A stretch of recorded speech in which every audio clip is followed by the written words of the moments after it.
నీకు చూపిస్తా. నేనండి మీ తిరుపతి అబ్బాయిని. ఈ రోజు నేను హైదరాబాద్ లో ఉన్న మెట్రో స్టేషన్ కి అయితే వచ్చానండి. ఈ మెట్రో ట్రైన్ వల్ల ఉపయోగం ఏంటో ఈ వీడియోలో చెప్తాను, జాగ్రత్తగా చూడండి.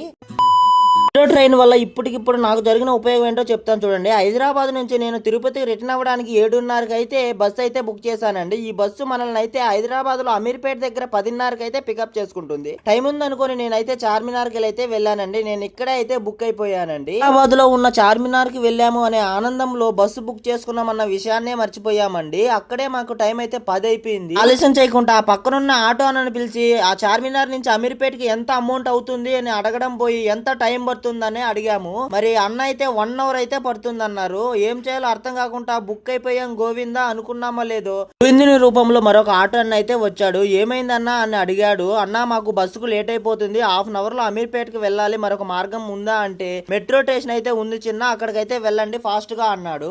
గోవిందా అనుకుని మరి ఆలస్యం చేయకుండా మెట్రో స్టేషన్ దగ్గరికి వెళ్లి టికెట్ తీసుకుని మెట్రో ట్రైన్ అయితే ఎక్కేసానండి. ఈ మెట్రో ట్రైన్ ఎక్కడంగా నేను ఫస్ట్ టైం అండి. ఈ మెట్రో ట్రైన్ అయితే ఈ విధంగా అయితే నాకు ఉపయోగపడింది. దానిలో తిరుపతికి సంబంధించిన వీడియోలు అయితే వస్తూ ఉంటాయండి. వాటన్నింటిని చూడాలనుకుంటే ఇక్కడ కనిపిస్తున్న సబ్స్క్రైబ్ బటన్ సబ్స్క్రైబ్ చేసుకుని వెళ్ళొచ్చు కదా గోవిందా.